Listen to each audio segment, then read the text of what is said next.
Hello everyone, வாங்க பச்சை புளி ரசம் எப்படி செய்கிறதுன்னு பார்க்கலாம். அடுப்பே இல்லாமல் 2 நிமிஷத்தில் ரசம் செஞ்சிடலாங்க. சின்ன லெமன் சைஸில் புளி எடுத்து நான் ஊற வச்சுருக்கேன். 10 சின்ன வெங்காயம் எடுத்து உளித்து சின்னதாக பொடிசாக நறுக்கி எடுத்து வச்சுருக்கேன். ஒரு பாத்திரத்தில் ஃபஸ்ட்டு புளியை கரைச்சி வடித்து ஊற்றிடுங்க. புளிப்பு நமக்கு எவ்வளோ வேணுமோ அதுக்கேற்ற மாதிரி தண்ணி ஊற்றி அதை கரெக்ட் பண்ணிக்கோங்க. அதுக்கப்புறம் வெங்காயம் சின்னதாக நறுக்கி வச்சுக்கிறத வந்து ஃபஸ்ட்டு ஆட் பண்ணிடுங்க. பச்சை மிளகா 2 மிளகாய் எடுத்து சின்னதாக நறுக்கி வச்சுருக்கிறேன், அதையும் இது கூட ஆட் பண்ணிடுறேன். கருவேப்பிலை தலை ஒரு கொத்து எடுத்து அதே மாதிரி கட் பண்ணி வச்சுருக்கேன், அதையும் இதில் ஆட் பண்ணிடுறேன். கொத்தமல்லி தலை இருந்ததுன்னா நீங்கள் போடுங்க, நான் இல்லை போடாமல் விட்டுட்டேன். இது வந்து குழம்பு மிளகாய்த்தூள் 1 ஸ்பூன் போட்டிருக்கேன். குழம்பு மிளகாய்த்தூள் இல்லைன்னா சாம்பார் தூள் 1 ஸ்பூன் போட்டுக்கோங்க. தேவையான அளவுக்கு உப்பு போட்டுக்கோங்க. இந்த ரசத்துக்கு வந்து ஃபஸ்ட்டு நல்லா கையில் கரைக்கிறது தாங்க இதில் விஷயமே.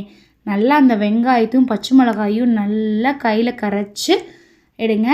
இந்த மாதிரி பண்ணும்போது அந்த ரசம் இவ்வளோ டேஸ்ட்டாக வரும். இது வந்து நாங்கள் கோயிலுக்கெலாம் போகிறோம், ஒரு ரசம் போடுறோன்னா அங்கே போயிட்டு அடுப்பே இல்லாமல் டக்குன்னு வச்சு சாப்பிட்ருவோங்க. சுட சுட சாப்பாட்டுக்கு இந்த ரசம் சூப்பராக இருக்கும். நீங்களும் செஞ்சு பாருங்கள் வீட்டில். இந்த ரசம் எப்படி இருக்குது அப்படிங்கிறதையும் கமெண்ட் பண்ணுங்கள். வீடியோ பிடிச்சிருந்துன்னா வீடியோக்கு ஒரு லைக் பண்ணுங்கள், ஷேர் பண்ணுங்கள், சப்ஸ்கிரைப் பண்ணுங்கள். வீடியோ பார்த்ததுக்கு தேங்க்யூ ஃப்ரெண்ட்ஸ்.